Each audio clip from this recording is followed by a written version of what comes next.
জাহাঙ্গীরনগর বিশ্ববিদ্যালয় কর্তৃক আয়োজিত অত্র বিশ্ববিদ্যালয়ের একটি ইন্টেলেকচুয়াল প্ল্যাটফর্ম পাঠশালার আয়োজনে আজকে আধুনিক যুগে ইসলামিক লাইফস্টাইল শিরোনামের এই সেমিনারে আপনারা যারা উপস্থিত হয়েছেন তাদের সবাইকে জানাচ্ছি আন্তরিক শুভেচ্ছা এবং মোবারকবাদ।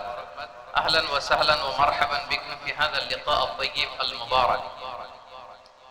আমরা শুরুতে আল্লাহ রাব্বুল ইজ্জা ওয়াল জালালের দরবারে শুকরিয়া জ্ঞাপন করছি যে আল্লাহ তাআলা আমাদেরকে এরকম চমৎকার একটি পরিবেশে চমৎকার একটি বিষয়ের উপর কিছু আলোচনা শুনবার জন্য, এসে বসবার জন্য, জয়েন করবার জন্য সুযোগ করে দিয়েছেন। আমরা সবাই পড়ছি কালিমাতুশ শুকর আলহামদুলিল্লাহ। আল্লাহর দরবারে শুকরিয়া জ্ঞাপনের পাশাপাশি আমি আজকের এই হল রুমে উপস্থিত সবাইকে আমাদের অন্তঃস্থল থেকে শুভেচ্ছা এবং মোবারকবাদ জানাতে চাই।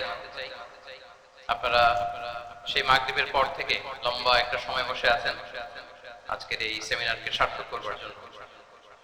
আজকের এই প্রোগ্রামে উপস্থিত হবেন কিছু সময়ের মধ্যেই অত্র বিশ্ববিদ্যালয়ের সম্মানিত ভিসি মহোদয়, উপস্থিত আছেন প্রভিসি মহোদয়, বিভিন্ন faculty dean, head of the departments, professors, lecturers, stuffs এবং সুপ্রিয় শিক্ষার্থী বন্ধুরা, আপনাদের সবাইকে আবারও অন্তরের অন্তঃস্থল থেকে মোবারকবাদ জানিয়ে আমার সংক্ষিপ্ত আলোচনা আমরা শুরু করছি। আপনারা একটি টপিকের কথা শুনেছেন, যে টপিকের আলোকে কিছু কথা আমরা শেয়ার করবার চেষ্টা করব। আমরা স্যারদের মুখ থেকে শুনছিলাম যে এত চমৎকার পরিবেশে কোনো ইসলামিক সেমিনার বা কনফারেন্স এটা আগে হয়নি। আলহামদুলিল্লাহ, জুলাই আপরাইজিং এর পরে আল্লাহ তাআলা খুব সহজ করে দিয়েছেন, আমাদের জন্য প্রশস্ত করে দিয়েছেন।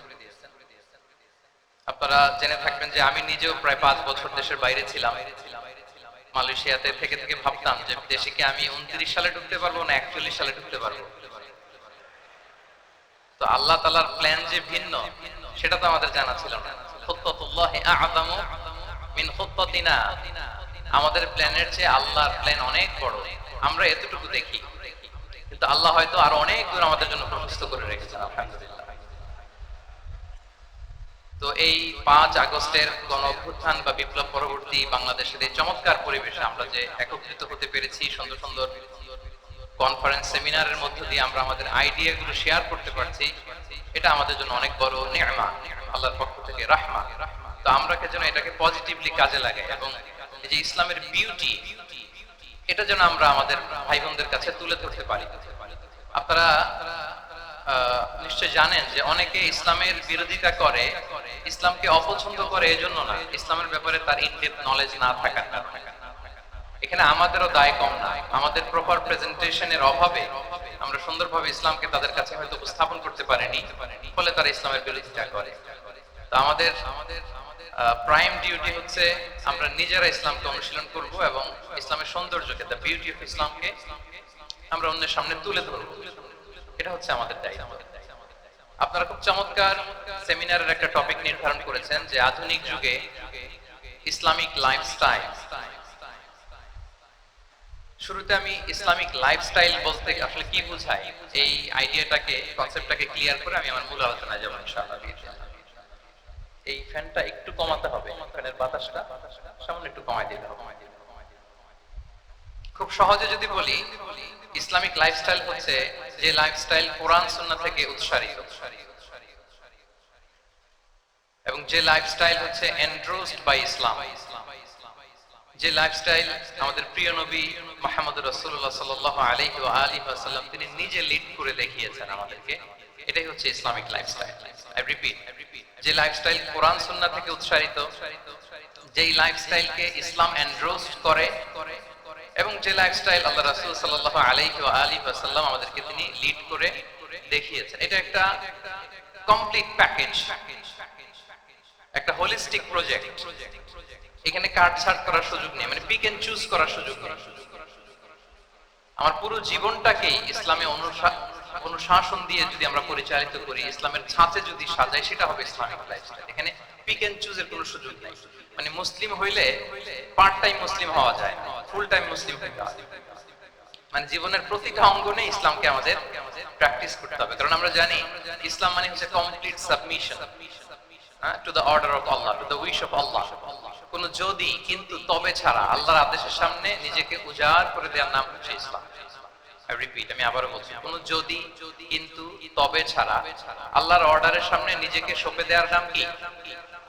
ইসলাম। সবাই বলুন তো, আল্লাহর আদেশের সামনে কোনো যদি কিন্তু তবে ছাড়া নিজেকে সাবমিট করা, এই সাবমিসিভ অ্যাটিটিউডের নাম কি? সবাই বলুন তো।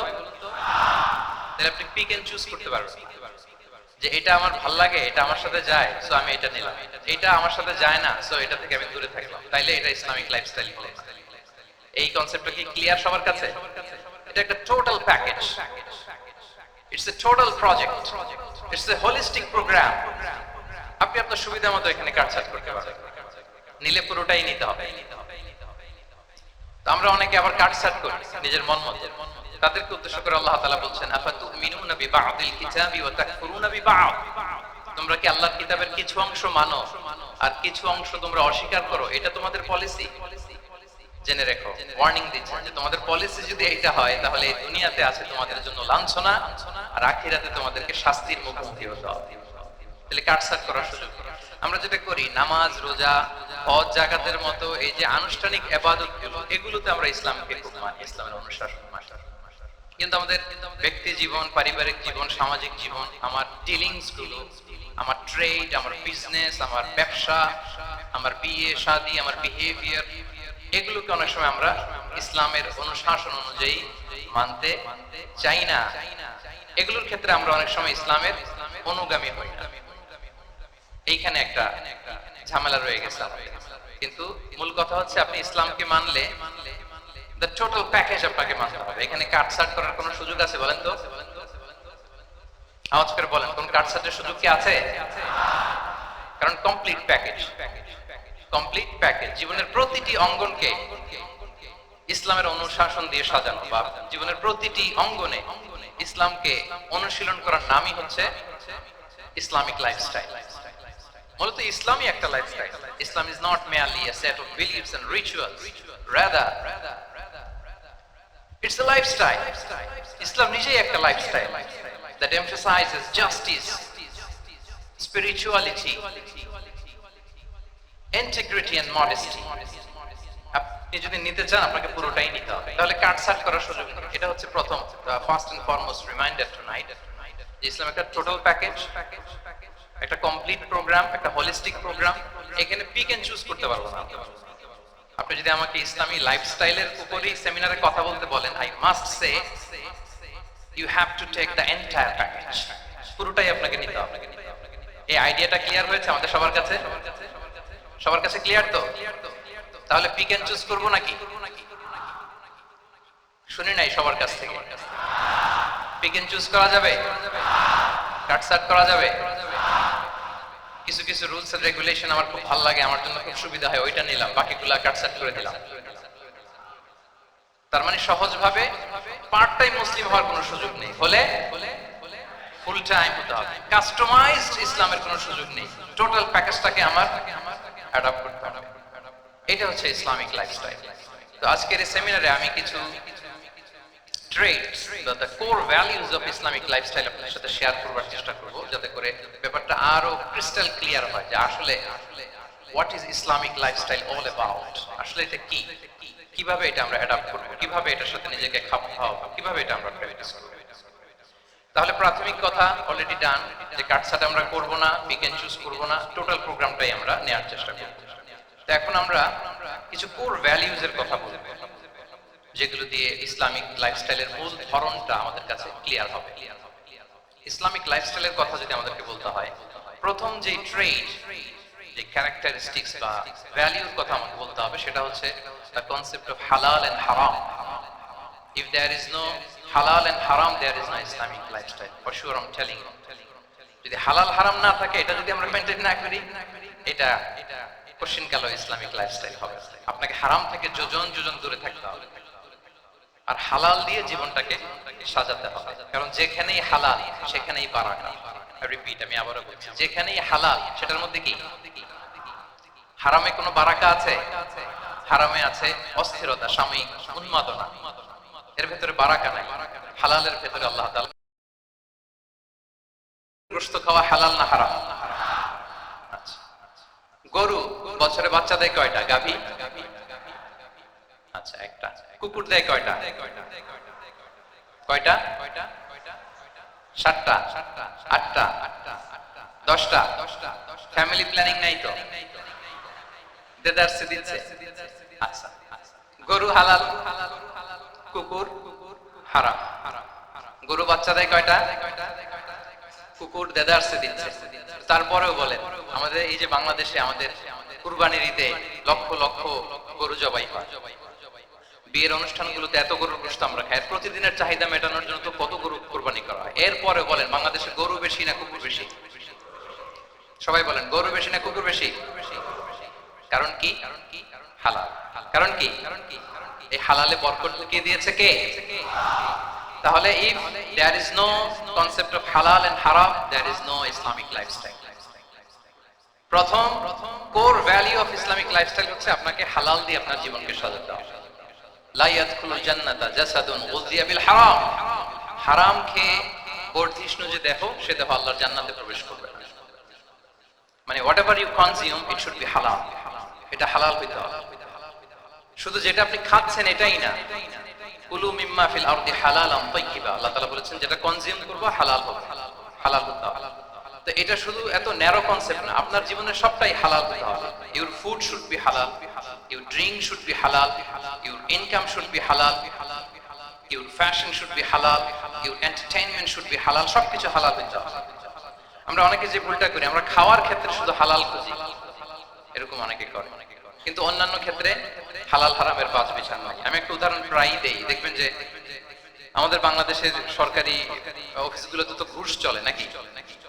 আল্লাহ ঘুষ থেকে এই জাতিকে তুমি হেফাজত করো।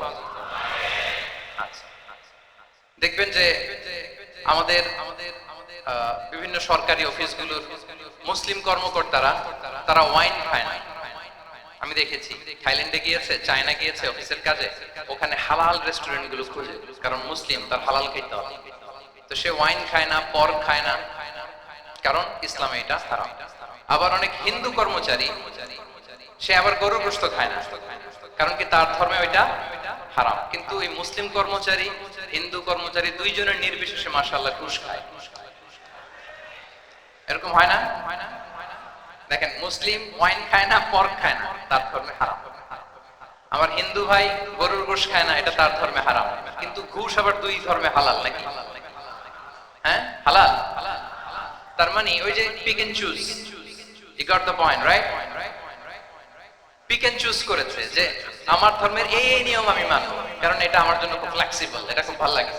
কিন্তু যেটা কঠিন হয়ে যাচ্ছে, যেটা তার বিরুদ্ধে দাঁড়াচ্ছে, ওইটা সে মানে। তাহলে পিক এন্ড চুজ করার কোনো সুযোগ, আমরা আমাদের গোটা জীবনকে হালাল দিয়ে সাজাইতে হবে। তাহলে your lifestyle will be Islamic lifestyle.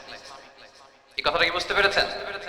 তাহলে ইউর ফুড শুড বি হালাল, ইউর ড্রিঙ্ক শুড বি হালাল, ফ্যাশন শুড বি হালাল, ইউর ইনকাম শুড বি হালাল, ইউর এন্টারটেইনমেন্ট শুড বি হালাল, even your relationship should be হালাল। ব্যাপার কি? এটার এত আওয়াজ বেড়ে গেল।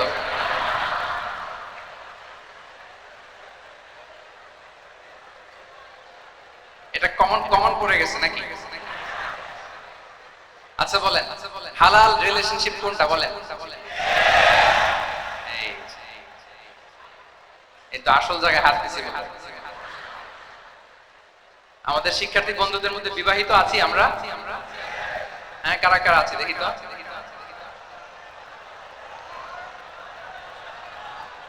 দেখি দেখি, মাশাআল্লাহ মাশাআল্লাহ, ঠিক আছে ঠিক আছে। আমাদের বোনরা উপরে আছেন, মাশাআল্লাহ, অনেকে হাত তুলেছেন, আলহামদুলিল্লাহ। এই তো আমাদের যারা হাত তুলছেন তাদের জন্য একটা তাকবীর দেই আমরা, আল্লাহু আকবার। এই যে আপনারাই বলেছেন, আমার কোনো লিগ্যাল অপিনিয়ন দেওয়ার প্রয়োজন হচ্ছে না, যে হালাল রিলেশনশিপ হচ্ছে বিয়ে। তাহলে বিয়ের বাইরে যদি আমার কোনো রিলেশনশিপ থাকে, হালাল না হারাম?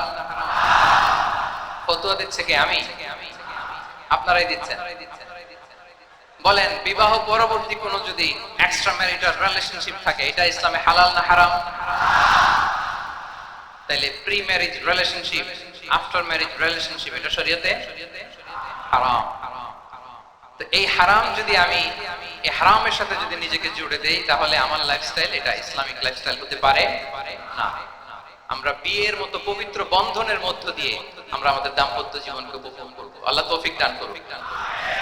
এই যে অনেকে হাত তুলে ফেলছে মাশাআল্লাহ, তার মানে সেকেন্ড ইয়ারে আছে, ফার্স্ট ইয়ারে আছে, থার্ড ইয়ারে আছে, আলহামদুলিল্লাহ হালাল রিলেশনশিপে তারা গিয়েছে, মাশাআল্লাহ। তাহলে হালাল আর হারামের ব্যাপারে যদি আমরা বলি, আমাদের পুরো জীবনের প্রতিটি অঙ্গন আমরা হালাল দিয়ে সাজাবো, কি বলেন? পারা যাবে তো ইনশাআল্লাহ?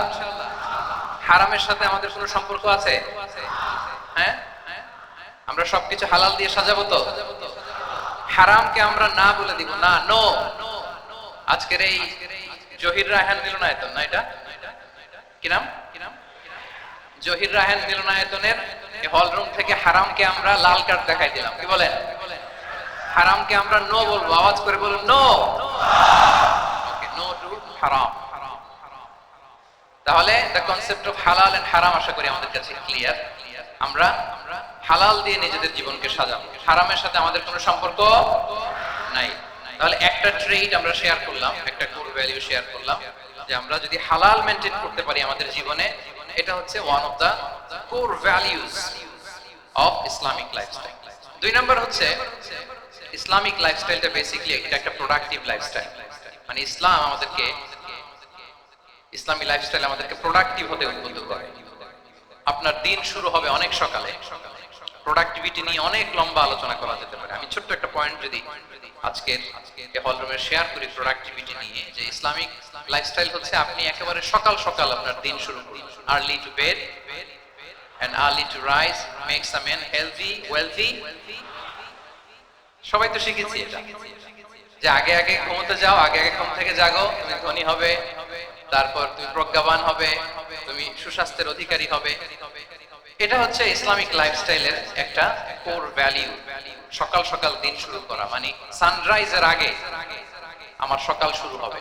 কাজী নজরুলের যে কবিতা, সূর্যি মামা জাগার আগে উঠবো আমি জেগে, পড়েছি আমরা সবাই, কিন্তু হয়তো মানা হয় না। তো এই যে সকাল সকাল ঘুম থেকে ওঠা, এটা যদি আপনার মধ্যে না থাকে, এটা ইসলামিক লাইফস্টাইল হতে পারে। You must be a morning person. সকাল সকাল উঠতে হবে। আপনার সময় এমন ভাবে মেইনটেইন করবেন আপনি যে সকাল সকাল ফজরের পর থেকে আপনি অ্যাক্টিভ। তার মানে you have to wake up early, you have to sleep early. একজন মর্নিং পারসন যদি না হন, এটা ইসলামিক লাইফস্টাইল হবে।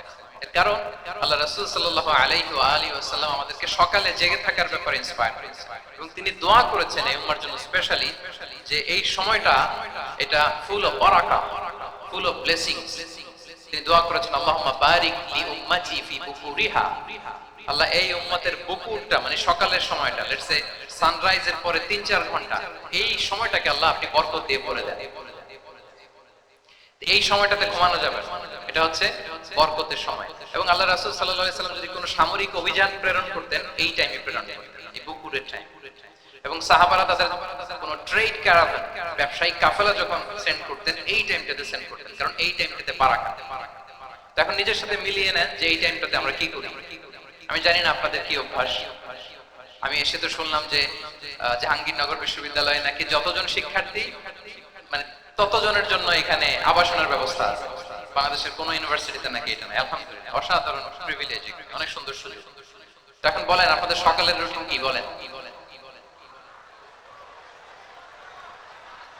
ঘুমিয়ে থাকেন না জেগে থাকেন? হ্যাঁ, আচ্ছা, ফজরের পরে আমরা ঘুমাই কারা কারা দেখি? সর্বনাশ। আচ্ছা ঠিক আছে, হাত নামান। আচ্ছা, ফজরের পরে আমরা একটু এক্সারসাইজ করি, পড়াশোনা করতে বসি কারা কারা? মাশাআল্লাহ, আছে কিছু, ঠিক আছে, হাত নামান। এবার দুইবারের একবারও যারা হাত তুলেনি তারা হাত তুলেন। আপনারা কি করেন? এইটা হ্যাঁ, ডিভাইস। তো সম্মানিত সুধী মণ্ডলী, আল্লাহুম্মা বারিক লি উম্মতি ফি বুকুরিহা। আপনারা আমাকে এনেছেন ইসলামিক লাইফস্টাইল নিয়ে বলতে, তো আমাকে বলতেই হবে। ফজরের পরে ঘুমানো চলবে। প্রথমে আমরা হারামকে না বলে দিলাম, এবার আমরা না করে দিব কোনটাকে? হ্যাঁ, ফজরের পরে আজকে থেকে কোনো ঘুম চলবে? যদি আপনি চান একটু কোনটাকে? হ্যাঁ, ফজরের পরে আজকে থেকে কোনো ঘুম চলবে? যদি আপনি চান একটু একটু দূরে সরাইতে হবে, যে ড্রোনগুলো একটু একটু দূরে সরাইতে হবে।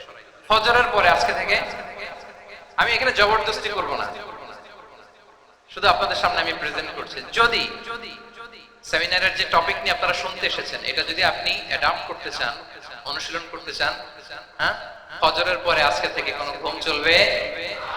এই সময়টাতে অনেক বারাকা আছে। তো কি করতে হবে এটার জন্য? আগে আগে ঘুমাতে হবে। কি বলেন? অনেকে ফজরের এই বরকতময় সময়টা তারা ঘুমাতে ঘুমাতে মিস করে। এর কারণ দেরিতে ঘুমাতে যাওয়া। আগে আগে ঘুমানোর অভ্যাস করতে হবে। শুধু আগে তো ঘুম আসে না, তাই না? এই যে ডিভাইস আমাদেরকে ঘুমাতে দেয় না, আমাদের শান্তির ঘুম কেড়ে নিছে এই ডিভাইস। এই ডিভাইস অ্যাডিকশন, স্ক্রিন আসক্তি, স্ক্রিন আসক্তি আমাদের শান্তির ঘুমকে কি করেছে? কেড়ে নিয়েছে। আল্লাহ তাআলা রাতকে বানিয়েছেন ঘুমের জন্য। ওয়াজআলনাল লাইলা লিবাসা, লিবাস মানে আবরণ। আমি রাতকে বানিয়েছি পোশাকের মতো আবরণ করে, যে আবরণ রাত্রিবেলা নিঝুম নিস্তব্ধ অন্ধকার দিয়ে ছেয়ে দেয়। ফলে মেলাটিন নামে একটা হরমোন নিঃসরিত হয়, আমাদের ঘুম ঘুম ভাব আসে। ঘুমের জন্য আল্লাহ তৈরি করেছেন রাতকে। এরপরে আল্লাহ তাআলা বললেন ওয়াজআলনান নাহারা মাআশা, আর দিনকে বানিয়েছি আমি প্রাণ চঞ্চল করে। দিনে আমরা কাজ করব, তাহলে রাতে আগে আগে ঘুম, আর দিনের বেলা আল্লাহ তাআলা আমাদেরকে কাজ করার জন্য সৃষ্টি করেছেন। কিন্তু এই সাইকেলটাকে আমরা ঘুরাই ফেলছি। রাতে যত দেরি করে আপনি ঘুমাবেন, সকালে ঠিক তত দেরি করে আমাকে উঠতে হয়, ঠিক কিনা বলেন? তাহলে ফজরের পর বকুর পিরিয়ড অফ টাইমটাকে কাজে লাগাতে হলে রাতে আমাদেরকে আগে ঘুমাতে যেতে হবে। রাতে কি করতে হবে? আগে ঘুমোতে যেতে হবে। তাহলে এক নম্বরে কি বললাম? কনসেপ্ট অফ হালাল এন্ড হারাম। দুই নম্বরে বললাম প্রোডাক্টিভিটি। ইসলামিক লাইফস্টাইল হচ্ছে একটা প্রোডাক্টিভ লাইফস্টাইল। এটা মেইনটেইন করতে হলে প্রোডাক্টিভিটির অনেক কথা। একটা কথা হচ্ছে সকাল সকাল আপনার দিন শুরু করুন। কি পারা যাবে তো ইনশাআল্লাহ? সবাই একসাথে পড়ে ইনশাআল্লাহ।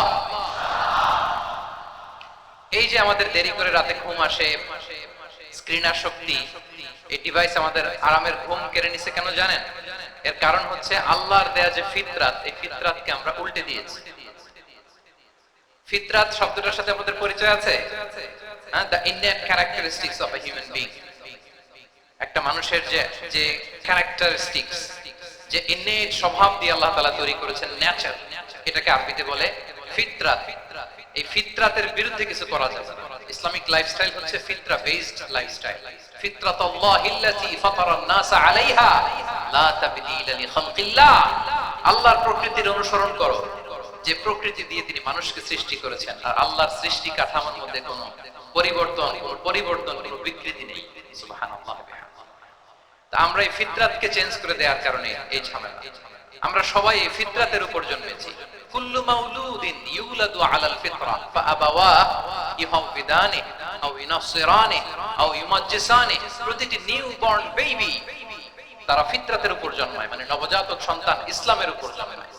কিন্তু বাবা মা তাকে হয় ইহুদি বানায়, নাসারা বানায়, অগ্নি উপাসক বানায়। তাহলে এই যে ফিতরাত, আল্লাহর দেয়া ফিতরাতকে যখন আমরা চেঞ্জ করেছি, আমাদের জীবন থেকে বারাকা উঠে গিয়েছে।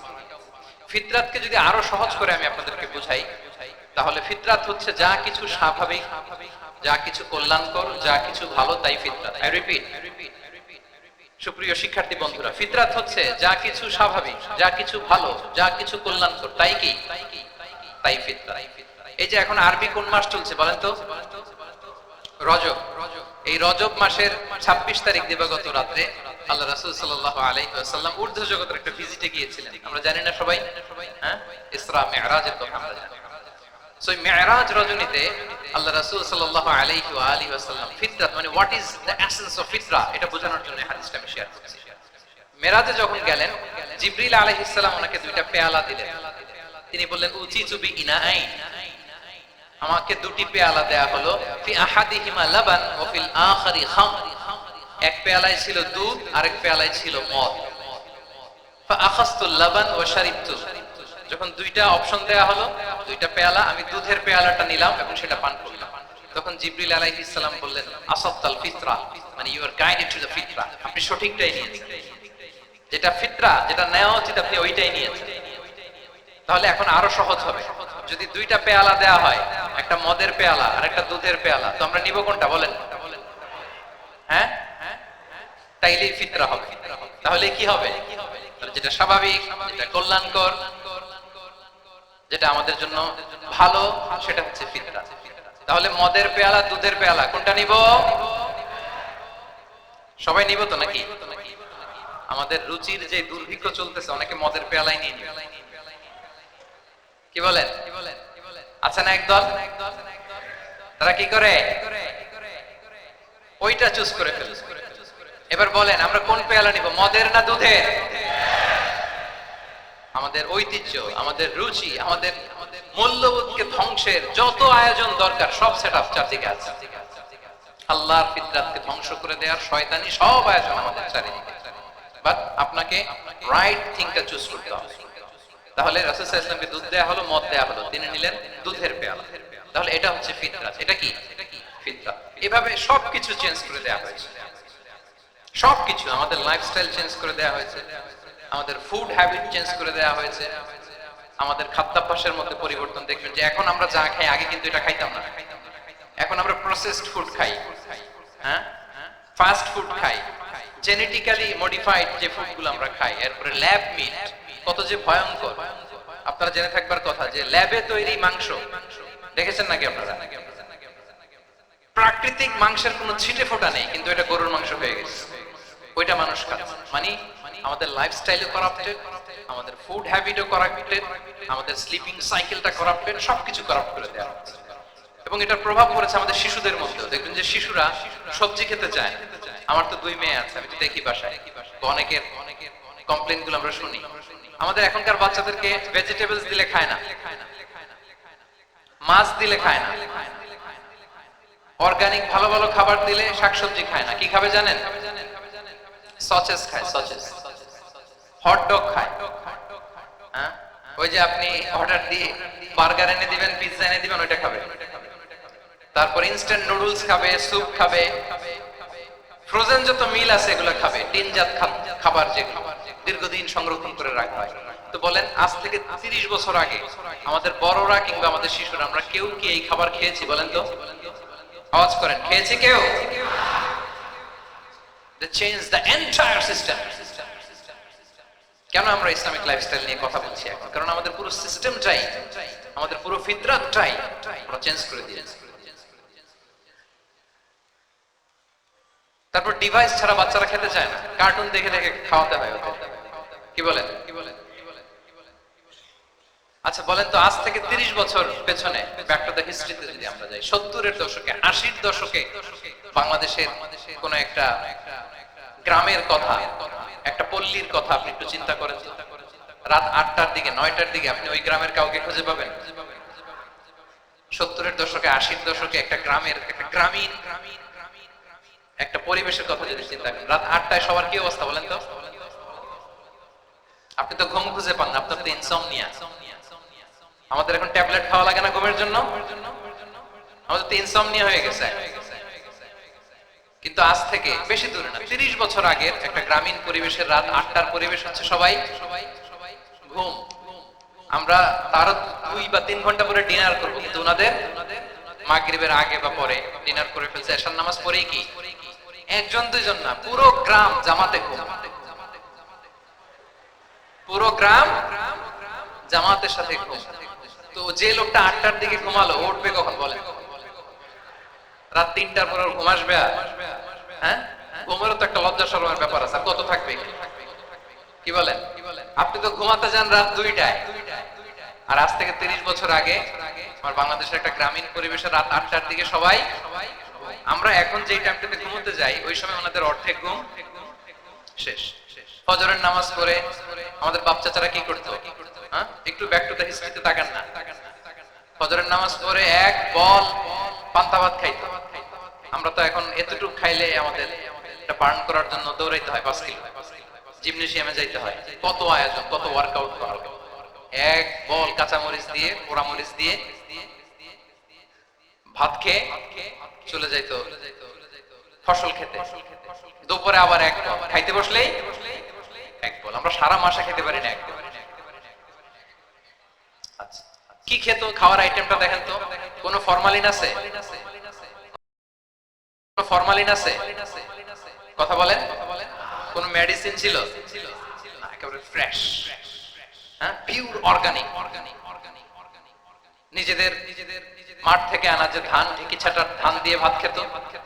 বাড়ির পুকুরের মাছ, কোনো ফরমালিন নাই। নিজের চাষ করা সবজি খেত, গোয়ালের দুধ খেত।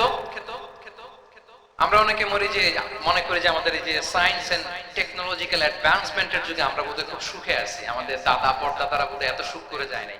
ওনারা যে সুখ করে গেছে তা আমরা চোখেও দেখি। আমার দাদা পরদাদারা যে সুখে লাইফ লিড করেছে তার অর্ধেকও আমরা করতে পারি। তারাই আসলে শান্তির, সুখের, আনন্দের সময়টা তারা কাটিয়েছে। তাহলে সম্মানিত সুধী মণ্ডলী, পুরো আমি আপনাদেরকে বোঝানোর চেষ্টা করছি যে ইসলামিক লাইফস্টাইল নিয়ে why we should talk about Islamic lifestyle, কারণ পুরো সিস্টেমটাকে তারা কোলাপস করেছে। Food habit, lifestyle, sleeping style, সব চেঞ্জ করেছে। তো এজন্য আল্লাহর দেয়া ফিতরাতকে যেন আমরা প্রিজার্ভ করি, আমরা সচেতন হই। এখনো যদি সচেতন না হই, ডিজাস্টার আমাদের জন্য অপেক্ষা করছে। Just wait and see. তাহলে ইসলামিক লাইফস্টাইল হচ্ছে একটা ফিতরা বেসড লাইফস্টাইল। এই ফিতরাকে আমাদেরকে প্রিজার্ভ করতে হবে। তাহলে তিনটা পয়েন্ট বলে ফেলছি অলরেডি, যদি আপনাদের মনে থাকে। প্রথমে কি বলেছিলাম? হালাল, হালাল দিয়ে জীবন সাজাবো। 2 নম্বরে প্রোডাক্টিভিটির জন্য কি করব? রাতে দেরি করে ঘুমাবো। তাহলে আগে ঘুমাবো, ফলে আগে ঘুম থেকে জেগে কাজ শুরু। 3 নম্বরে ফিতরা, মানে আল্লাহর দেয়া প্রাকৃতিক যে নিয়ম, মানে আলোর সাথে সাথে আমার জীবন শুরু। আলো নাই, আমিও ঘুমাই পড়বো। কি বলেন? উন্নত দেশে তো তাই হয়। জাপানে আমি কয়েকবার গিয়েছি, আগে ঘুমায় পড়ে। ইভেন আমেরিকাতে আমি কয়েকবার গিয়েছি, অনেক শহরে 8টার পরে সুপার শপ বন্ধ, 8টার পরে ঘুম এর। আমরা হাঁটছি কোন দিকে? আমরা একটু নিজেদেরকে প্রশ্ন করি। তাহলে 3 নাম্বার হচ্ছে ফিতরা বেসড যে লাইফস্টাইল, এটার দিকে আমাদেরকে ফিরে আসতে হবে। 4 নাম্বার হচ্ছে মডেস্টি, শালীনতা। One of the core values of Islamic lifestyle. এই শালীনতা আমরা হারাতে বসেছি। মডেস্টি বললে অনেকে শুধু কাপড় চোপড় নিয়ে চিন্তা করে, যে ছোট কাপড়, বড় কাপড়। Modesty is not about only clothing but also your behavior, your dealing, your overall character. শুধু আপনি মডেস্টি, শালীনতা বললে কাপড় চোপড় নিয়ে চিন্তা করবেন না। এটা আপনার মডেস্টি ইন ইউর স্পিচ, আপনার কথার মধ্যেও শব্দ চয়নে মডেস্টি থাকতে হবে, আপনার বিহেভিয়ারে মডেস্টি থাকতে হবে, আপনার ডিলিংসে মডেস্টি থাকতে হবে। এই শালীনতা আমরা হারাচ্ছি। তার বিপরীতে আমাদের সমাজে অশ্লীলতার প্রসার হচ্ছে, লাজুকতা হারিয়ে যাচ্ছে। লাজুকতা, লজ্জা শরম থাকা, এটা যে কত বড় নেয়ামত। যেই জাতি একবার এটা হারিয়ে ফেলে, আর কোনো কিছু দিয়ে, জোড়াতালি দিয়ে এটা তারা রিভাইভ করতে পারে না। এই যে ওয়েস্ট তো এখন যা আমাদেরকে শিখাইছে, যেটাকে আমরা স্ট্যান্ডার্ড মনে করি, আবার তারা ফিরতেছে। এই যে ডিভাইসের কথা বলছি না, আপনি অস্ট্রেলিয়ার খোঁজ খবর নেন, যারা খোঁজ নিয়েছেন তারা জানেন, আন্ডার 16 কোনো বাচ্চা সোশ্যাল মিডিয়া ইউজ করতে পারে না অস্ট্রেলিয়া। 1 মাস অ্যাপ্লাই করে, কান্ট্রি ওয়াইড অ্যাপ্লাই করে দেখায় Facebook, including Facebook, WhatsApp, Twitter, TikTok, 10টা অ্যাপস যেগুলো বাচ্চাদের মধ্যে এডিকশন নিয়ে আসে, এগুলো সব বন্ধ। জানেন এই নিউজটা? জানেন? মানে ফিরতেছে, উল্টা ফিরতেছে। এই যে শালীনতার কথা আমরা বলি, এটা হারাচ্ছে। রাসূল সাল্লাল্লাহু আলাইহি ওয়াসাল্লাম বলেন, যার শালীনতা নাই, ইযা লাম তাসতাহি ফাসনা' মা শি'তা, যখন তোমার লজ্জা শরম থাকবে না, যা মনে চায় তাই করো। শিশু মুহাম্মদ চলে গেল সেই বনু সা'দে, ছোট্ট মুহাম্মদ কাঁদে না, ক্ষুধা লাগলেও কাঁদে না, ব্যথা পেলেও কাঁদে না। কিন্তু ছোট্ট মুহাম্মদের প্রাইভেটস এর জায়গা থেকে কাপড়টা যখন সরে যেত, শিশু মুহাম্মদ কেঁদে দিত। সুবহানাল্লাহ, শালীনতা। ইযা লাম তাসতাহি ফাসনা' মা শি'তা। রাসূল সাল্লাল্লাহু আলাইহি ওয়াসাল্লাম বলেছেন, যদি তোমার লজ্জা শরম না থাকে, লজ্জা শরমের মাথা যদি তুমি খাও, তুমি সব করতে পারবে, তোমাকে দিয়ে সব সম্ভব। তাহলে এই শালীনতা এটা অনেক বড় নেয়ামত। সম্মানিত বন্ধুরা, আজকে দিনকে দিন আমাদের সমাজ থেকে শালীনতা হারিয়ে যাচ্ছে, লাজুকতা হারিয়ে যাচ্ছে। নারী পুরুষ উভয় দিক থেকে, বিশেষ করে আমাদের বোনদেরকে টার্গেট করা হচ্ছে। নারীদেরকে, আমাদের বোনদেরকে, তাদেরকে প্ররোচিত করা হচ্ছে, তাদের সামনে আইডিয়া হাজির করা হচ্ছে যে নারী যত বেশি নগ্ন হতে পারে সে তত বড় সাহসী নারী। বলেন, আমাদের সমাজে পত্রপত্রিকা আপনারা দেখেন না এটা, যে নারী নিজেকে যত এক্সপোজ করবে সে তত বড় কি সাহসী নারী, এই তকমা তাকে দেয়া হচ্ছে। এটা টোটাল কমপ্লিট শয়তানের একটা মিশন। শয়তানের প্রথম মিশন হচ্ছে বনি আদমকে বিবস্ত্র করা। কি করা? আল্লাহ তাআলা আদম আলাইহিস সালাম, হাওয়া আলাইহিস সালামকে বলেছিলেন যে নিষিদ্ধ গাছ যেও না, খেও না। শয়তানের প্ররোচনায় খেয়ে ফেলেছিলেন, সাথে সাথে জান্নাতের পোশাক খুলে পড়েছিলেন। তার মানে শয়তানের প্রথম মিশন হচ্ছে মানুষকে কি করা? নগ্ন করা। মানুষকে কি করা? নগ্ন করা। তাহলে আমাদের বোনদেরকে এমন ভাবে তাদের সামনে উপস্থাপন করা হচ্ছে, প্ররোচিত করা হচ্ছে এবং বলা হচ্ছে নগ্নতার পথে যে বেশি হাঁটে সে নাকি তত সাহসী নারী। নাউযুবিল্লাহ মিন যালিক। তাহলে এই যে মানব জাতিকে বস্ত্রহীন করা, এটা শয়তানের একটা মিশন। তার বিপরীতে ইসলাম নারীকে সম্মান দিয়েছে, সম্মান করেছে। যে ঘরে প্রথমে কন্যা জন্মায়, খায়রুকুম মান বুকিরা বিল উনসা, সে ঘরটাকে আল্লাহ তাআলা বরকতময় করে দেন। দুই সন্তান তো দুই জান্নাতের দরজা ওপেন। দুই কন্যা সন্তান, তিন কন্যা সন্তান তো তিনটা জান্নাতের দরজা ওপেন। সুবহানাল্লাহ। স্ত্রী হয়ে যখন ঘরে যাবে, যে ব্যক্তি তার স্ত্রীর কাছে সেরা, পরিবারের কাছে সেরা, সে সবার কাছে সেরা, সে আল্লাহর কাছে সেরা। সুবহানাল্লাহ। এবং কোন মা যদি সন্তান জন্ম দিতে যে মারা যায়, কিয়ামতের দিন আল্লাহ তাআলা ওই মাকে শহীদদের কাতারে দাঁড় করাবেন। আর যদি সেফলি সন্তান ভূমিষ্ঠ হয়, আল্লাহ বলে মায়ের পায়ের নিচে ওই সন্তানের বেহেশত। সুবহানাল্লাহ। কিভাবে নারীর স্ট্যাটাস, মর্যাদাকে ইসলাম বাড়িয়েছে। এবং এই যে ইসলাম যে নারীকে যে ভিআইপি হিসেবে কনসিডার করে, হ্যাঁ, ইসলামের দেয়া নারীর ড্রেস কোড নিয়ে আমাদের অনেকের কত কথা, কত ক্রিটিক। এটা কেন করে? কারণ Islam consider women as a queen. ইসলাম তো নারীকে রানী হিসেবে কনসিডার করে। কি হিসেবে বলেন? আচ্ছা বলেন, যে কুইন হবে, যে রানী হবে, তার একটা স্পেশাল ড্রেস কোড থাকবে না? তার একটা স্পেশাল প্রটোকল থাকবে না? রানীর সাথে কি যা মনে চায় তা করা যায়, দেখা করা যায়, তার কাছে যাওয়া যায়? আল্লাহু আকবার। কারণ ইসলাম চায় নারীদের জন্য পৃথিবীটা নিরাপদ হোক। ইসলাম চায় নিজ গৃহে বা কর্মক্ষেত্রে নারীরা নিরাপদ থাক। ইসলামের যত ভ্যালুজ আছে, যত রুলস এন্ড রেগুলেশন আছে, এটা আমাদের ভালোর জন্য, মানব জাতির কল্যাণের জন্য।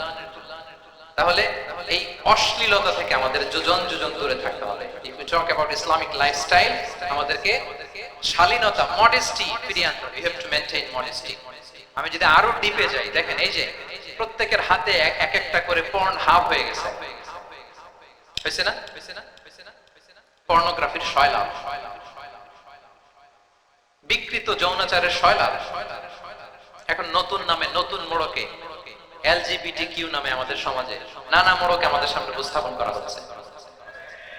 শুনেছেন না এগুলো? আপনারা নাম শুনেছেন? এই যে ট্রান্সজেন্ডারিজম, নাম শুনছেন না? নিজের দেহ কাটাকাটি করে দিব্যি পুরুষ, 4 সন্তানের বাবা, এখন হঠাৎ করে বলে যে আমি মনে মনে নারী, তো সোসাইটি যেন আমাকে নারী স্বীকৃতি দেয়। বায়োলজিক্যালি দিব্যি নারী, 3 সন্তানের মা, এখন বলে যে এখন আমি মনে মনে ভাবতেছি পুরুষ, তো আমাকে পুরুষ হিসেবে তুমি কনসিডার করো। আল্লাহর দেয়া ফিতরাত, এই যে বলছে উল্টায় ফেলতেছে, এই ফিতরাতকে ধ্বংস করার সবচেয়ে জঘন্যতম এই নতুন যেটা বাজারজাত করা হচ্ছে যে আইডিওলজি, এটা হচ্ছে ট্রান্সজেন্ডারিজম। অধিকারের মোড়কে, তাও আসতেছে কিভাবে? কিসের মোড়কে বলেন তো? রাইটস এর কথা বলছে, যেটা একটা রাইটস। এজন্য সম্মানিত সুধী মণ্ডলী, শালীনতার কোনো বিকল্প নেই। If you want to take care of yourself, if you want to take care of your family, your society, you have to maintain modesty. কোনো বিকল্প নেই, সাবধান হইতে হবে আমাদেরকে। তাহলে 4 নম্বরে কি? শালীনতা, মডেস্টি। শালীনতা হচ্ছে ইসলামিক লাইফস্টাইলের ভূষণ। এখন পরিকল্পিতভাবে এই শালীনতার কবর রচনা করা হচ্ছে আমাদের সমাজে। আপনারা কি রাগ করতেছেন? কথা ক্লিয়ারলি বুঝতে পারতেছেন? আমি যদি রয়ে সয়ে কথা বলি তো বুঝতে পারবেন আপনারা? ক্লিয়ারলি মেসেজগুলো আমি আপনাদের সামনে পৌঁছে দিচ্ছি। তাহলে কয়টা গেল? চারটা। হালাল, প্রোডাক্টিভিটি, প্রিজার্ভিং ফিতরা এন্ড ফাইনালি মডেস্টি। চারটা কাজ। 5 নম্বরে হচ্ছে ইসলামিক লাইফস্টাইল যদি আমরা মেইনটেইন করি, we must have to B optimistic, hopeful, আশাবাদী হইতে হবে। এই দহনের কারণে এত কষ্ট, তারা চিৎকার করতে থাকে হসপিটালকে কাঁপিয়ে। আপনি ওকে একটু জিজ্ঞেস করুন, ভাই কি চাও? বলেন তোর চাওয়াটা কি? ও শুধু বাঁচতে চায়, কিন্তু ওই বেঁচে থাকা নিয়ে তো আমাদের কোনো ফিলিংসই নাই। আমরা যে বেঁচে আছি এটা যে শুকরগুজার হওয়ার অনেক বড় একটা কারণ, আমরা এরকম করে ভাবিই না। এজন্য সুপ্রিয় সুধী মণ্ডলী, আমরা যে বেঁচে আছি এজন্য আলহামদুলিল্লাহ। শুধু বেঁচে থাকার কারণে আমরা কি পড়বো? তাহলে গ্রেটফুলনেস। আপনি যদি ইসলামিক লাইফস্টাইলে নিজেকে অভ্যস্ত করতে চান, আপনার যেমনি অপটিমিস্টিক হইতে হবে, এট দ্য সেম টাইম আপনাকে কি হইতে হবে? গ্রেটফুল হইতে হবে। 7 নম্বরে তাওয়াক্কুল। Put your trust on Allah, because only He can help you, only He can protect you. And when you put your trust on Allah, you are in a divine shape. আপনি যখন আল্লাহর উপর নিজেকে ন্যস্ত করেন, আপনি একটা ডিভাইন, একটা প্রোটেকশনের ভিতরে থাকেন। বিশ্বাসীরা কি করে? আল্লাহর উপর ভরসা করে। কি করে? কার উপর? তদবিরের উপর, লবিং এর উপর, মামা চাচা। তাহলে আল্লাহর উপর ভরসা হবে। কার উপর? ফাইদা আসামতা ফাতাওয়াক্কাল আলাল্লাহ। আল্লাহর উপর ভরসা করো। এমনকি ঘর থেকে বের হওয়ার সময় রাসূল সাল্লাল্লাহু আলাইহি ওয়াসাল্লাম আমাদেরকে বলেছেন আল্লাহর উপর তাওয়াক্কুল করো। আমরা কি দোয়া পড়ি বলেন তো ঘর থেকে বের হয়ে? বিসমিল্লাহি তাওয়াক্কালতু আলাল্লাহ। এই তাওয়াক্কুল নিয়ে আমাদের অনেক মিসকনসেপশন আছে। আমাদের মধ্যে একটা প্রবণতা আছে, অনেকে বলে যে যা হবে হবে, আল্লাহ ভরসা। বলে যে যা হবে হবে, কি ভরসা? কথা বলতে হবে তো আমার সাথে। আপনার কি বোরিং হচ্ছেন? পুরে আল্লাহ, অনেক রাত হয়ে গেছে, শেষ করে দিতে হলে আর কয়েক মিনিটের মধ্যে শেষ করবো ইনশাআল্লাহ। তাহলে অনেকের মধ্যে একটা প্রবণতা আছে, তারা বলে যে যা হইছে হইছে, কি ভরসা? যা করে আল্লাহ, আল্লাহ ভরসা।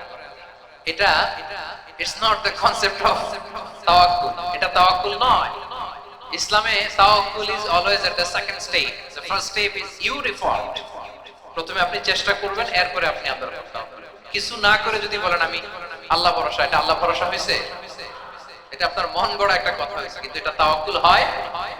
আমাদের অনেকে অলসতা, অকর্মণ্যতা, অপারগতা, হীনমন্যতা এগুলোর তাওয়াক্কুল বানায় ফেলেছে। হাত গুটায় বসে থাকবে, কাজ করবে না, অলস, আর বলে কি আল্লাহ ভরসা। রিজিকের মালিক আল্লাহ, কিছু করবে না আর বলে আল্লাহ ভরসা। প্রিয় ভাইরা, রাসূল সাল্লাল্লাহু আলাইহি ওয়াসাল্লাম তিনি অলসতা, অকর্মণ্যতা, হীনমন্যতা, কাপুরুষতা, ভীরুতা এগুলো থেকে আল্লাহর কাছে পানাহ চেয়েছেন। নিজের সাধ্যের সবটুকুন তিনি করেছেন, তারপরে আল্লাহ ভরসা করেছেন। এবং পাখিকে ইসলামে তাওয়াক্কুলের মডেল বানানো হয়েছে। রাসূল সাল্লাল্লাহু আলাইহি ওয়াসাল্লাম বলেন, লাউ আন্নাকুম তাতাওয়াক্কালুনা আলাল্লাহি হাক্কা তাওয়াক্কুলিহি লা রাযাকাকুম কামা ইয়ারযুকুত তুয়ুর তাগদু খিমাসান ওয়া তারুহু বিতানা। মানে তোমরা যদি পাখির মতো তাওয়াক্কুল করো, তাহলে পাখিকে আল্লাহ যেমন রিজিক দেয় তোমাদেরকেও রিজিক দেয়। পাখি কি করে বলেন তো? প্রতিদিন সকালবেলায় ওর ঘরের ভিতরে বসে বলে যে আল্লাহ ভরসা। বলে বরঞ্চ কি করে সে? সকাল সকাল কিচির মিচির রবে, দিক দিগন্ত মাতিয়ে সে বের হয়ে যায়, সারাদিন ঘুরতে থাকে। তাহলে খালি পেটে সকালবেলায় পাখিগুলো বের হয়ে যায়, আকাশে বাতাসে ছুটে বেড়ায়, আর বিকেল বেলায় ওদর পূর্তি করে প্রতিটা পাখিকে তার নিড়ে ফিরিয়ে দেয় কে? আপনারা তো বোঝা অনেক সহজ। এটা তো নাকি একেবারে আপনাদের জাহাঙ্গীরনগর, এটা তো নাকি পাখিদের অভয়ারণ্য শুনলাম। কখনো আসা হয়নি, দিনের বেলা আসা দরকার ছিল, তাহলে আপনাদের ক্যাম্পাস বিউটি আমি দেখতে পেতাম। তো পাখি কিন্তু বসে থাকে না, সকালে কি করে? খালি পেটে পাখিগুলো বেরিয়ে যায়, ওরা ওদের রোল প্লে করে, চেষ্টা করে, এরপরে বিকেল বেলা ওদর পূর্তি করে তাদেরকে নেড়ে ফিরিয়ে দেয় কে? তাহলে পাখিকে তাওয়াক্কুলের মডেল বানানো। আপনি হাত গুটিয়ে বসে থেকে বললেন আল্লাহ ভরসা, এটা হয়েছে? আপনি আপনার সর্বোচ্চটুকুন চেষ্টা করবেন, সব করার পরে এরপরে আপনি বলবেন আল্লাহ ভরসা। তাহলে তাওয়াক্কুল হলো প্রথমে যে কোনো জিনিস অ্যাচিভ করার জন্য পরিকল্পনা করা, তারপর সে পরিকল্পনা বাস্তবায়নের উপায় বের করা, তারপর বিভিন্ন উপায় উপকরণের সাহায্য নিয়ে সেটা অ্যাচিভ করার জন্য প্রাণান্তকর প্রচেষ্টা চালিয়ে যাওয়া, অবশেষে ফলাফলের জন্য কার উপর নির্ভর করা। দিস ইজ কল্ড তাওয়াক্কুল। এখন আমি কিছুই করলাম না, বললাম যে যা করে আল্লাহ। তাওয়াক্কুল হয়েছে তো না? আমাদের সমাজে দুইটা ধারণা, কেউ কেউ বলে আরে আমি তো সব করবো, তাওয়াক্কুলের দরকার কি? Absolutely wrong. আবার অনেকে মনে করে আল্লাহই সব করে দিবেন, এটাও absolutely wrong. The concept of Islam is in between this two extreme lines. এই দুইটার মাঝখানে হচ্ছে তাওয়াক্কুল। তাহলে তাওয়াক্কুলের মেকানিজম হচ্ছে আমার সাধ্যের সবটুকুন আমি করব, তারপরে আল্লাহ সাহায্য আসবে, সেজন্য আমি তাওয়াক্কুল করব। আপনারা মুসা আলাইহিস সালামের ঘটনা জানেন। উনি যখন বনি ইসরাইলকে নিয়ে লোহিত সাগরের সামনে আসলেন, ফেরাউন তার সৈন্য নিয়ে ধাওয়া করলো, আল্লাহ তাআলা সাথে সাথে কি রাস্তা বানাই দিলেন নাকি? সাগরের মাঝখানে না। আল্লাহ বললেন আনিদ্রিব বিআসাকাল বাহর, লাঠি দিয়ে একটা বাড়ি মারো সাগরে। মুসা আলাইহিস সালাম বাড়ি না মারলে তো আল্লাহ রাস্তা বানাতে পারতেন না, না পারতেন না? পারতেন, কিন্তু এটা তাওয়াক্কুলের মেকানিজম নয়। ওনাকে বলেছেন বাড়ি মারো, উনি লাঠি দিয়ে বাড়ি মারলেন, বিশাল রাস্তা হয়ে গেল।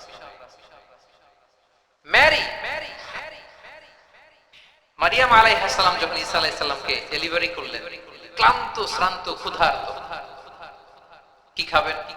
আল্লাহ তাআলা বললেন ওয়াহুজ্জি ইলাইকি বিজিযিন নাখলাতি তুসাকিত আলাইকি রুতাবান জানিয়া। মানে মারিয়াম একটু কষ্ট করে উঁচু হয়ে পাশে একটা খেজুর গাছ আছে, ওটা ডাল ধরে টান দাও, কষ্ট সে পাকা খেজুর পড়ে গেছে, ওটা খাও। উনি টান না দিলে আল্লাহ এমনি অটোমেটিক্যালি পাঠাতে পারতেন না খেজুর? আল্লাহ পাঠান।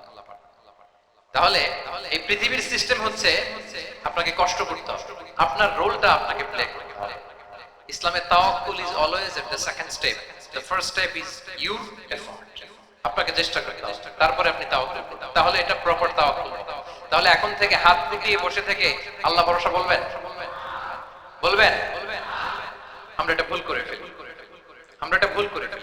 রাসূল সাল্লাল্লাহু আলাইহি ওয়াসাল্লাম, ওনার কাছে আল্লাহর সাহায্য আসতো, জিবরিল আলাইহিস সালাম আসতো, তারপরেও কখনো তিনি নিজের ভাগ্য আল্লাহর হাতে ছেড়ে দিতেন না। আমাদের মতো যা করে আল্লাহ ভরসা বলে কখনো নিজের ভাগ্য আল্লাহর হাতে ছেড়ে দিতেন, বরং নিজের সাধ্যের সবটুকুন দিয়ে তিনি চেষ্টা করতেন। তারপর তিনি ভরসা করতেন কার উপর? আপনি হিজরতের ঘটনাটা দেখেন। আল্লাহ যেদিন বললেন যে আজ রাতেই তুমি আর আবু বকর হিজরত করো, রাসূল সাল্লাল্লাহু আলাইহি ওয়াসাল্লাম ওই দিন দুপুর বেলা আবু বকর রাদিয়াল্লাহু তাআলা আনহু ঘরে গেলেন। তিনি কখনো দুপুর বেলা বেরোন, তিনি কখনো মাস্ক পরে বেরোতেন না। সেদিন তিনি মাস্ক পরে বেরোন, খারাজা মুতাফান্নিয়ান, মুখ থেকে বেরোন। আবু বকর রাদিয়াল্লাহু তাআলা আনহু ঘরে যেয়ে বলেন, আবু বকর আখরিজ মান ফিল বাইত, ঘরে যারা আছে বের করে দাও, প্রাইভেট আলাপ। আবু বকর রাদিয়াল্লাহু তাআলা আনহু বলেন, ইয়া রাসূলুল্লাহ, আসমা আর আয়েশা একজন তো আপনার পরিবার আর একজন তার বোন, আমরাই তো। বলেন রাসূল সাল্লাল্লাহু আলাইহি ওয়াসাল্লাম আশ্বস্ত বললেন যে আজ রাতেই আমরা হিজরত করব, আজ রাতেই। মক্কা থেকে মদিনা হচ্ছে উত্তর দিকে, কোন দিকে? আপার নর্থ। তিনি মক্কা থেকে মদিনায় হিজরত করবেন উত্তরে, কিন্তু তিনি বের হলেন দক্ষিণ দিক দিয়ে, শত্রুর চোখে ধুলি দেওয়ার জন্য। দিনের বেলা বেরোলেন না, রাতে বেরোলেন। দেখেন একটার পর একটা প্রিকশন। দুপুরে বেরোলেন, চেহারা ঢেকে বেরোলেন, প্রাইভেসি মেইনটেইন করলেন। ডেস্টিনেশন এদিকে বের হলেন, এই দিক দিয়ে সবার চোখের অন্তরালে তিনি বের হলেন।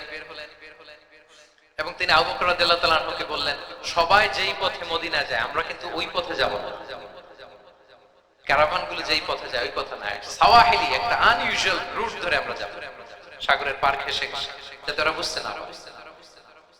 এই জন্য আবু বকর রাদিয়াল্লাহু তাআলা আনহু একজনকে ভাড়া করলেন, আব্দুল্লাহ ইবনে উরাইকিত নামে, যে আনইউজুয়াল রাউটটা চিনে, যে সাগরের পাশ ঘেঁষে চলে যাওয়া পথ দিয়ে মক্কা থেকে রাসূল সাল্লাল্লাহু আলাইহি ওয়াসাল্লামকে মদিনায় পৌঁছায়। দুইটা উট তিনি 2 মাস ধরে এটাকে নার্চারিং করে রাখলেন। 3 দিন আবু বকর রাদিয়াল্লাহু তাআলা আনহু এবং রাসূল সাল্লাল্লাহু আলাইহি ওয়াসাল্লাম গারে সাউরে অবস্থান করলেন 3 দিন, যাতে করে বুঝতে পারেন যে মক্কায় তাদের ব্যাপারে কি বলা হয়।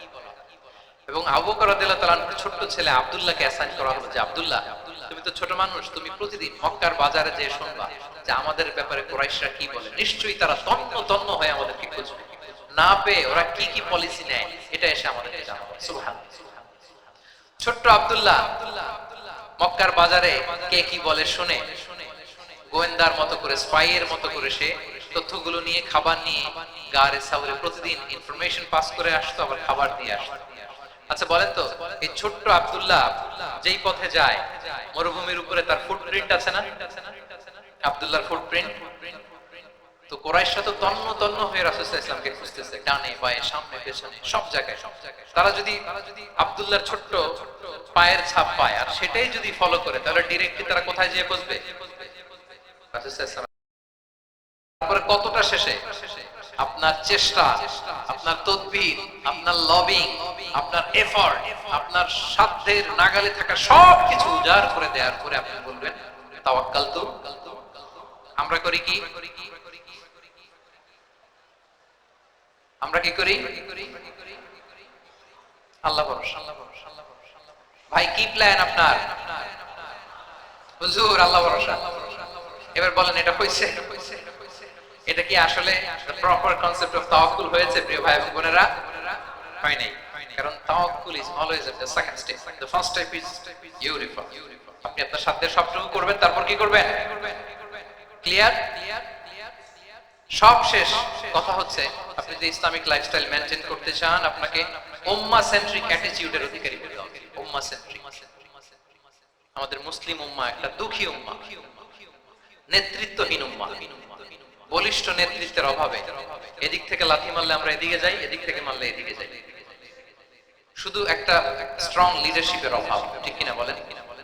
এই যে আমাদের রোহিঙ্গা ভাইয়েরা 10 মিলিয়ন আসছে, ওনারা এখন 1 মিলিয়ন আসছে, 10 লাখ, এখন বোধহয় 2 মিলিয়ন প্লাস হয়ে গেছে, 3 মিলিয়ন হয়ে গেছে। আমি গত মাসে গিয়েছিলাম রোহিঙ্গা ক্যাম্পে দেখার জন্য তাদের কি অবস্থা। এমন মানবতার জীবন যাপন তারা করতেছে। ধর্মে তারা কোন ধর্মের বলেন তো? আমাদের ভাই, আমাদের বোনেরা, তাদের কোনো সলিউশন নেই। কাশ্মীরের ভাই বোনদের কি অবস্থা দেখেন, আর গাজার অবস্থা নাই বা বললাম।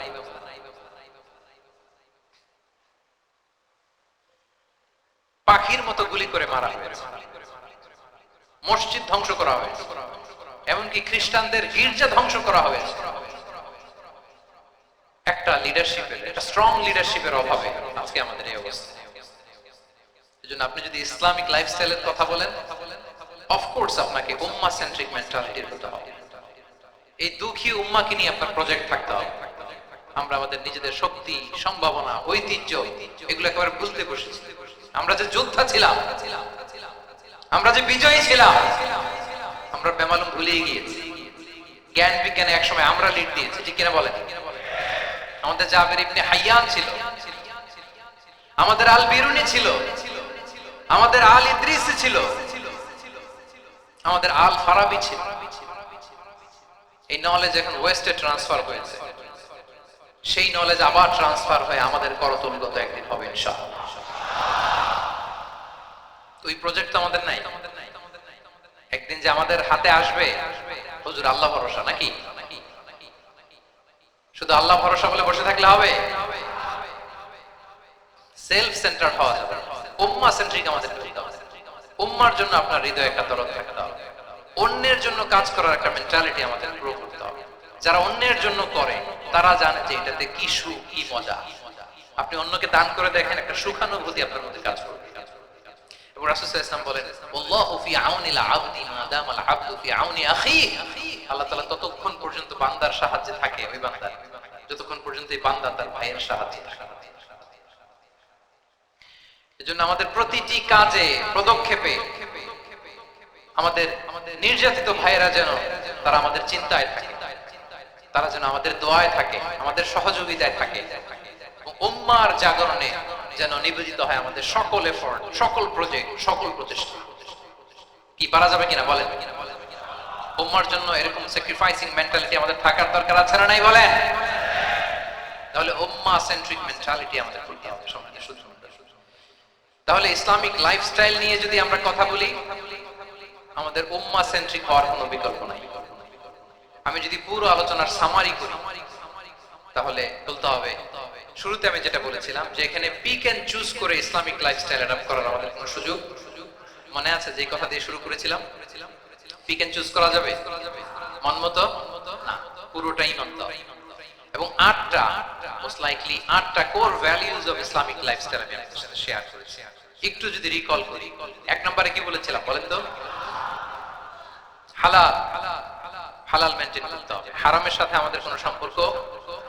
দুই নম্বরে প্রোডাক্টিভিটি, তিন নম্বরে ফিতরা বেসড লাইফস্টাইল, চার নম্বরে মডেস্টি, পাঁচ নম্বরে হতাশ হওয়া যাবে না, মনকে তুমি বুঝিয়ে বলো আল্লাহ আছেন আমার সাথে, অপটিমিজম। তারপরে আল্লাহর উপর ভরসা করা, গ্রেটফুলনেস। সাত নম্বরে কোনো কিছু না করে, হ্যাঁ সবকিছু করার পরে, মাশাআল্লাহ, অ্যাবসলিউটলি রাইট আনসার, সবকিছু আমার সাথে সবটুকু করার পরে কি করব? কার উপর তাওয়াক্কুল করব? এবং আমরা উম্মাহ সেন্ট্রিক চিন্তা লালন, উম্মাহ কেন্দ্রিক, পারা যাবে তো? এই কোর ভ্যালিউজ গুলো যদি আপনি মেইনটেইন করেন, this would be the Islamic lifestyle. সম্মানিত সুধী, ইসলাম আমাদেরকে যে লাইফস্টাইল প্রেসক্রাইব করেছে, সেই প্রেসক্রাইব লাইফস্টাইলে আমাদেরকে সাবস্ক্রাইব করতে হবে। এর বাইরে মুসলিমের কোনো লাইফস্টাইল থাকতে পারে? এর বাইরে অন্য কোনো লাইফস্টাইল আল্লাহর কাছে গ্রহণযোগ্য হতে পারে? আল্লাহ তাআলা আমাদের সবাইকে কথাগুলো বোঝার ও আমল করার তৌফিক দান করুন। সম্মানিত সুধী মণ্ডলী, আমি আবারও পাঠশালাকে শুকরিয়া জানাই, বিশ্ববিদ্যালয় কর্তৃপক্ষকে শুকরিয়া জানাই। দীর্ঘ 1 ঘন্টারও বেশি সময় ধরে আপনারা যারা এই লম্বা আধুনিক যুগে ইসলামিক লাইফস্টাইল শিরোনামের এই সেমিনারে অংশগ্রহণ করলেন, আপনাদের সবাইকে আবারও প্রাণ ঢালা শুভেচ্ছা এবং অভিনন্দন জানিয়ে আমার আলোচনা এখানে আমি শেষ করছি।